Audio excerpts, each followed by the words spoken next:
Hello guys, welcome to fancy bike YouTube channel. இன்றைக்கி என்ன video நம்ம என்ன பார்க்க போகிறோம்னு பார்த்தீங்கன்னா, பல்சர் 150ல் நம்ம டூமுக்கு பார்த்தீங்கன்னா ஒரு வைசர் கொடுத்துருப்பாங்க. அந்த வைசரில் பார்த்தீங்கன்னா என்னோடய வண்டியில் ஒரு போல்டு இந்த ஒரு ஸ்க்ரூ மடி பார்த்தீங்கன்னா மிஸ் ஆகிட்டு, இதை தான் இன்றைக்கி நம்ம நியூவாக வாங்கி சேஞ்ச் பண்ண போகிறோம். ஒரு வீடியோவாக போடலான்னு சொல்லிட்டு இந்த வீடியோ. சரி, ஓகே கைஸ், வாங்க வீடியோக்குள்ளார போகலாம். மொத்தமாக பார்த்தீங்கன்னா வைசருக்கு 4 ஸ்க்ரூ வரும். அந்த 4 ஸ்க்ரூவை பார்த்தீங்கன்னா ஒன்று என்னோடய பைக்கில் பார்த்தீங்கன்னா மிஸ் ஆகிட்டு, ஒன்று மிஸ் ஆகுன்னா வைசர் பார்த்தீங்கன்னா கைண்டி கீழே விழுந்தாது நிற்கும். ஆனால் நம்ம ஒரு ஃபீடாக போக பார்த்தீங்கன்னா கொஞ்சம் வைப்ரேட் சவுண்ட் மட்டும் கேட்கும். அந்த ஒரு ரீசனுக்காக தான் இப்போ நான் மாட்ட போகிறேன். சரி, ஓகே, இது அன்பாக்சிங் என்ன இப்போ நம்ம பார்க்கலாம். கைஸ், இது பார்த்தீங்கன்னா நான் ஆன்லைன்லாம் வாங்கலை, நேரில் போய் ஒரு சாஃப்ட்வேர்லாம் பார்த்தீங்கன்னா வாங்கினேன். இது பார்த்தீங்கன்னா ஒரு நார்மலாக ஒரு ஒன்று மட்டும் தரமாட்டாங்கண்ணா. ஸ்க்ரூ பார்த்தீங்கன்னா எனக்கு ஒன்றா மிஸ் ஆகிடுச்சு. இது ஒன்று மட்டும் கிடைக்காது, வாங்கினா மொத்தமாக 4மே நம்ம சேர்த்து வாங்குற மாதிரி தான் இருக்கும். இது பார்த்திங்கன்னா இந்தமாரி ஒரு பேக்கிங்லாம் எனக்கு சென்ட் பண்ணாங்க. அப்புறம் பார்த்திங்கன்னா அதுக்கப்புறம் இது கூட பார்த்திங்கன்னா லப்பர் மாரி ஒன்று வந்துருந்துச்சு, அது எடுக்குன்னு போக போக சொல்கிறேன். நம்மளாம் பார்த்திங்கன்னா ஒரு டீசெண்டாக ஒரு பேக்கிங்கில் பார்த்திங்கன்னா தந்துருக்காங்க. சரி, ஓகே, இதோட ரேட் பார்த்திங்கன்னா 40 ருபீஸ் தான். நான் சோல்டர் தான் வாங்கியிருந்தேன். நான் ஆன்லைனில் நான் செக் பண்ணி பார்க்கல, இது இருக்குது ஆன்லைனில் செக் பண்ணி பார்க்கணும்னு சொல்லிட்டு பார்க்கல. ஏன்னா கண்டிப்பாக அதை 40 ருபீஸ் பார்த்திங்கன்னா இருக்காது, கொஞ்சம் டெலிவரி சார்ஜ் தான் போட்டு கொஞ்சம் ரேட் அதிகமாக தான் இருக்கும். சரி, ஓகே, அடுத்தது பார்த்திங்கன்னா நம்ம பைக்கில் எப்படி ஃபிட் பண்ணுன்னு நம்ம பார்த்துடலாம். சரி, ஓகே கைஸ், வாங்க பைக்கில் எப்படி ஃபிட் பண்ண பார்த்துடலாம். மொத்தமாக பார்த்திங்கன்னா இந்த 3 நட்டு இருக்குது. இந்த 3 நட்டையும் பார்த்திங்கன்னா ஃபஸ்ட்டு நான் ரிமூவ் பண்ணிக்கிறேன். இதுக்கு பார்த்திங்கன்னா ஸ்க்ரூ டிரைவர் எடுத்து தான் ரிமூவ் பண்ணணும். அதில் சார் மாரி இருக்கிறத வச்சு தான் ரிமூவ் பண்ணணும். ஓகே கைஸ், இப்போ பார்த்திங்கன்னா உங்களுக்கு தெரியும், பார்த்திங்கன்னா ரிமூவ் பண்ணியாச்சு எல்லா ஸ்க்ரூஸுமே. ஒன்று மட்டும் இருக்குது, அது ரிமூவ் ஆக மாட்டுது. ஓகே, இப்போ நம்ம வைசரை கட்டியாச்சு. இந்த ஒரு ஸ்க்ரூ முடியாமல் கைஸ் ரிமூவ் ஆக மாட்டுது. ஏன்னு பார்த்தீங்கன்னா மேலே ஒரு லப்பர் பார்த்திங்கன்னா ரிமூவ் ஆகிட்டு, அதில் பார்த்திங்கன்னா குட்டி போல்டு மட்டும் அதில் இருக்குது. அதை மட்டும் எப்படியாச்சும் நம்ம எடுக்கணும். ஒன்றும் பேச தான் தனியாக எடுத்துடுறேன். சரி, ஓகே, இப்போ நம்ம வாங்கி வச்சுருக்கோம் தெரியுமா, அதை ஓப்பன் பண்ணி அதை நம்ம ஃபிட் பண்ண ஆரம்பிக்கலாம். அந்த ஒரு ஸ்க்ரூவை போட்டு ஃபிட் பண்ணலாம். ஓகே கைஸ், இது பார்த்தீங்கன்னா அந்த ரப்பர் எதுக்குன்னு பார்த்தீங்கன்னா உங்களுக்கு அந்த வைசரை கைட்டப்போ நான் சொல்லப்பே உங்களுக்கு புரிஞ்சிருக்கும். இதை இப்படி வச்சு தான் நம்ம டைட் பண்ணணும். இப்படி வச்சு டைட் பண்ணால் நம்ம வைசர் கொஞ்சம் நல்லா பிடிச்சிருக்கும். அதுமாதிரி கைட்டுறப்போ கொஞ்சம் ஈஸியாக இருக்கும். அந்த ரப்பர் எதுக்குன்னா அந்த நம்ம பைக்கையும் அந்த வைசரையும் கொஞ்சம் பிடிச்சிருக்கிறதுக்காக.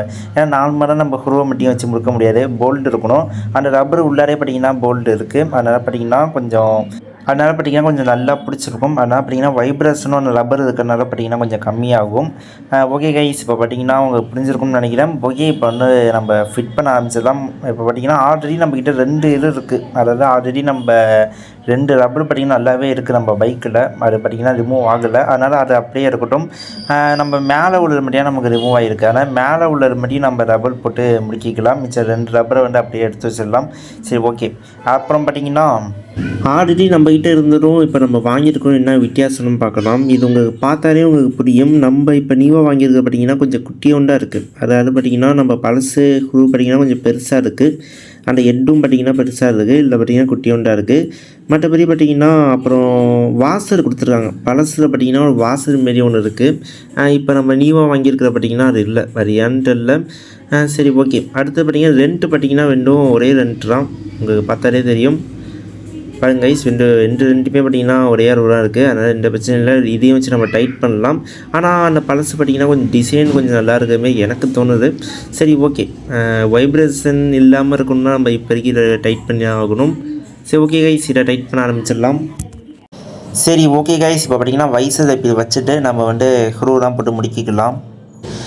வீடியோ கொஞ்சம் பாஸ்ட்டாக இருக்கிறதுக்காக நான் கொஞ்சம் வீடியோவில் கொஞ்சம் ஃபீடு வச்சுருக்கேன். அதனால் பார்த்திங்கன்னா கொஞ்சம் ஃபீடாக முடிச்சிடலாம். அப்புறம் பார்த்திங்கன்னா மேலே பார்த்திங்கன்னா அவங்களுக்கு தெரியும், நான் பின்னாடி சைடும் கையை வச்சு முறுக்கிட்டு இருக்கேன். என்னென்னு பார்த்தீங்கன்னா சும்மா அந்த ரப்பர் தான் பார்த்திங்கன்னா பிடிச்சிட்டு நம்ம வைசர் பிடிச்சிருக்கோம். உங்களுக்கு ஃபஸ்ட்டே நான் சொல்லியிருப்பேன். அந்த ரப்பர் தான் பின்னாடி சைடு வச்சு நான் முடிக்கிட்டு இருக்கேன். நீங்களும் பார்த்திங்கன்னா அதேமாரி வச்சு முடிக்கிடுங்க. அப்புறம் பார்த்திங்கன்னா வைசர் நல்லா ஸ்ட்ராங்காக இருக்கும். சரி, ஓகே. இப்போ பார்த்திங்கன்னா நம்ம எல்லா நட்டையும் பார்த்திங்கன்னா முடிக்கியாச்சு. எல்லா ஸ்க்ரூஸ் பார்த்திங்கன்னா நம்ம முடிக்கியாச்சு. இப்போ லுக் எப்படி இருக்குன்னு பார்க்கலாமா? ஓகே கைஸ், ஃபைனலாக பார்த்திங்கன்னா லுக் பார்த்திங்கன்னா இப்படி தான் இருக்குது. தூரத்துலேருந்து பார்க்க பார்த்திங்கன்னா நல்லாவே இருக்குது, கிட்டக்க பார்க்கப்பையும் நல்லா தான் இருக்குது. எனக்கு பார்த்திங்கன்னா அந்த பழசை பார்த்து எனக்கு கிட்டக்க வரப்போ பார்த்திங்கன்னா அந்த பழசு எப்படி சொல்கிறேன்னு பார்த்திங்கன்னா பழசு கொஞ்சம் நெட்டு பெருசாக இருக்கும். ஃபஸ்ட்டே நான் உங்களுக்கு காமிச்சிருப்பேன். அது பார்த்திங்கன்னா தூரத்துலேருந்து பார்க்கப்போ பெருசாக வித்தியாசம் இல்லை. ஆனால் கிட்டக்க பார்க்கப்போ தெரிஞ்சது குட்டி ஒன்றா இருக்கிற மாதிரி அது மட்டும் தான் ஒரு மைனஸு. சரி, ஓகே. இது பார்த்திங்கன்னா அப்புறம் பார்த்திங்கன்னா பைக் ஓட்டுறப்ப எப்படி இருக்குன்னு பார்த்திங்கன்னா அந்த வைப்ரேஷன் இல்லை. ஃபஸ்ட்டு எனக்கு ஒரு வைப்ரேஷன் வந்துருந்துச்சு, குட்டியோண்டு ஒரு சவுண்டு வரும். இப்போ பார்த்திங்கன்னா அந்த சவுண்டு இல்லை, நல்லாவே இருக்குது. என்னோடய ரிவ்யூ பார்த்திங்கன்னா இதான் கைஸ். பார்த்திங்கன்னா இது வந்து ஒருத்தராம், இது வாங்கி நம்ம ஃபிட் பண்ணலாம். இது பார்த்திங்கன்னா ஃபிட் பண்ணி தான் ஆகணும், இல்லைனா கொஞ்சம் நாளில் பார்த்திங்கன்னா மிச்சனுக்கு நெட்டும் கை நீட்டு வந்துடும். அதனால் பார்த்திங்கன்னா ஃபிட் பண்ணிடுங்க. உங்கள் பைக்லேயும் இனிமேல் இதாக வந்துச்சுன்னா ரிமூவ் ஆகுச்சுன்னா, ஏன்னா எல்லா பைக்கும் கண்டிப்பாக ரிமூவ் ஆகும். ஏன்னா பார்த்திங்கன்னா அந்த கொடுத்துருக்க ரப்பர் தான். நம்ம வண்டி தான் பார்த்திங்கன்னா நம்ம வண்டி பார்த்திங்கன்னா வெயில் மரம் எல்லா இடத்துலையுமே பார்த்திங்கன்னா நிற்கும். அதனால் பார்த்திங்கன்னா டக்குன்னு அது வீணாக போட்டுக்கான சான்ஸ் இருக்குது. அதனால் பார்த்திங்கன்னா உங்கள் பைக்லேயும் இந்தமாரி ஒரு ரிமூவ் ஆகிருந்துச்சுன்னா அதை வாங்கி ஃபிட் பண்ணிடுங்க. ஓகே கைஸ், அவ்வளோதான் கைஸ், இந்த வீடியோ முடிஞ்சுட்டு. உங்களுக்கு இந்த வீடியோ பிடிச்சிருந்துச்சுன்னா ஒரு லைக் கொடுங்க. அப்புறம் பார்த்திங்கன்னா நம்ம சேனலில் ஏகப்பட்ட மாடிஃபை வீடியோலாம் போட்டுருக்கோம். நம்ம சேனலில் போய் செக் பண்ணி பார்த்துட்டு அப்புறம் நீங்கள் சப்ஸ்கிரைப் பண்ணுங்கள்.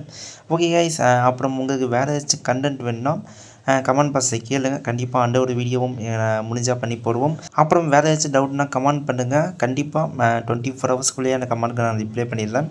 ஓகே கைஸ், இந்த வீடியோ முடிஞ்சுட்டு. ஓகே கைஸ், பை பாய்.